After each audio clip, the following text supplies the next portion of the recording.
siap, saya akan menunjuk sana, saudara, untuk melakukan teknik modifikasi cuaca. Saya akan menelisiknya eksklusif.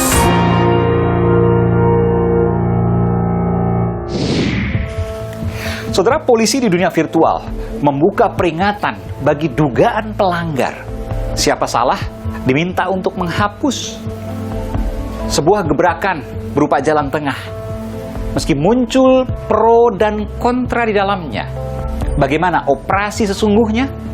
Saudara, saya Aiman Wicaksono, saya akan mengupasnya dan mendatangi Situation Room, ruang pengendali utama polisi virtual, eksklusif.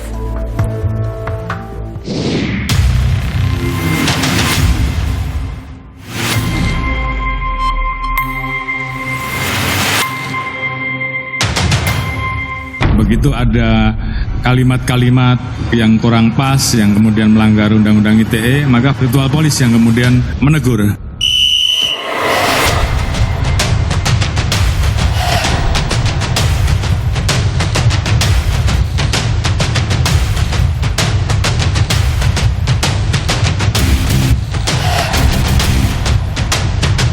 Ikuti saya, saudara, saya akan masuk ke dalam eksklusif.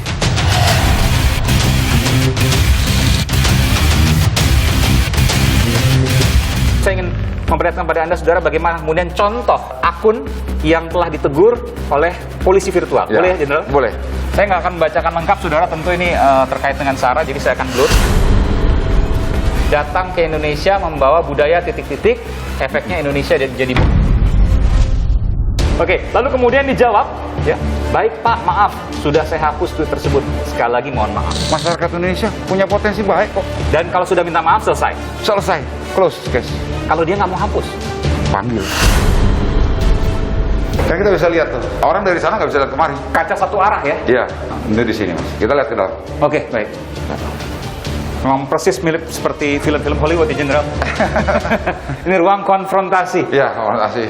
Ada kesan yang kemudian disampaikan oleh banyak kalangan, tapi ini sebelum ada polisi virtual. Kalau yang mendukung pemerintah, lama prosesnya. Kalau yang berseberangan dengan pemerintah, cepat prosesnya.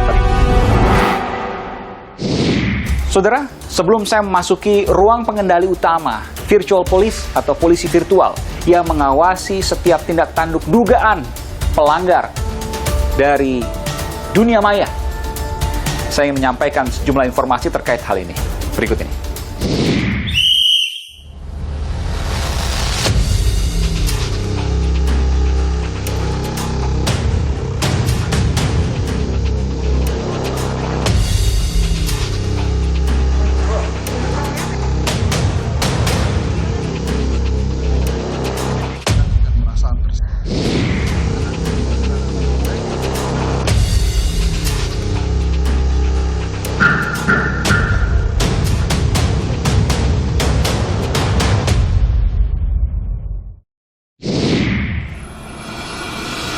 Ingin posting di media sosial? Eits, nanti dulu. Apakah postingan sudah sesuai aturan?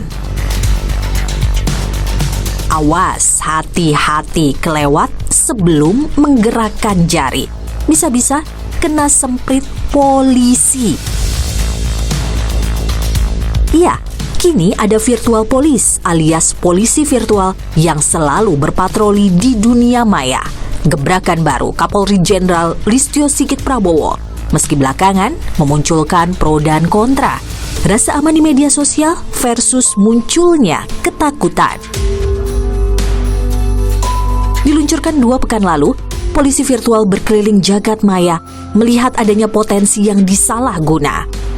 Edukasi hal utama, bijak bermedsos tujuannya. Tapi bagaimana implementasinya? Sejak 2 pekan lalu diaktifkan, setidaknya polisi virtual telah menegur lebih dari 20 akun media sosial. Awalnya, polisi virtual melacak unggahan konten yang berpotensi melanggar pidana. Unggahan bermasalah itu kemudian dikonsultasikan kepada ahli bahasa hingga ahli hukum pidana, serta ahli di bidang informasi dan transaksi elektronik. Jika unggahan berpotensi melanggar, laporan akan diajukan ke pimpinan. Setelah diyakini adanya pelanggaran pasti, selanjutnya alarm peringatan dikirim melalui pesan pribadi atau direct message kepada sang pemilik akun. Isinya perintah untuk menghapus unggahan dalam waktu 1 kali 24 jam. 2 kali peringatan tak diindahkan, pemilik akun dipanggil dan dimintai keterangan. Jika masih buntu, maka proses hukum yang akan berlaku. Begitu ada kalimat-kalimat yang kurang pas, yang kemudian melanggar Undang-Undang ITE, maka virtual police yang kemudian menegur dan kemudian menjelaskan bahwa Anda memiliki potensi melanggar pasal sekian dengan ancaman hukuman sekian. Kemudian diberikan sebaiknya dia harus melakukan apa. Ada hal-hal seperti itu. Tolong ini dikerjasamakan dengan Menkominfo sehingga kemudian setiap ada konten-konten yang seperti itu virtual police muncul sebelum nanti cyber police yang turun. Meski penindakan jadi jalan terakhir, pembentukan polisi virtual timbulkan pro kontra. Ini adalah langkah progresif. Di tengah-tengah kita menunggu revisi Undang-Undang ITE, maka pihak polisian mencoba mengedepankan langkah-langkah yang lebih preventif, persuasif, mengedepankan edukasi. Ini menimbulkan ketakutan baru ya, di mana polisi bisa hadir sewaktu-waktu di ruang privat kita. Jadi dia bisa ngetok DM kita dan atau melakukan japri. Nah ini sebetulnya begini, dalam kehidupan kita kan sekarang tanpa kehadiran polisi saja ya di ruang digital, warga itu sudah jeri ya dengan ancaman Undang-Undang ITE. Nah, apalagi dengan cara seperti ini, tiba-tiba nanti dapat pesan dari kepolisian. Lalu yang kedua yang kelihatannya langsung tampak itu adalah virtual police ini meniadakan ruang pembelaan. Jadi nggak ada ruang pembelaan untuk warga untuk menjelaskan isi postingannya. Laksana dua sisi mata uang. Kehadiran polisi virtual dianggap mapan untuk melemahkan konten negatif. Namun ada juga kekhawatiran bagaimana netralitas alias keberimbangan polisi virtual. Apakah kehadiran polisi virtual akan mempersempit ekspresi warga di ruang digital? Aiman mengupasnya. Eksklusif. Saudara, saya akan coba memasuki ruangan polisi virtual atau virtual police di Bareskrim Mabes Polri. Saya akan menunjukkan pada Anda bagaimana kinerja polisi virtual yang belum pernah sebelumnya ada di media. Saya akan menuju ke atas untuk menemui Direktur Tindak Pidana Siber Bareskrim Polri, Brigadir Jenderal Polisi Slamet Uliandi. Ikuti saya, saudara, saya akan masuk ke dalam eksklusif di Aiman.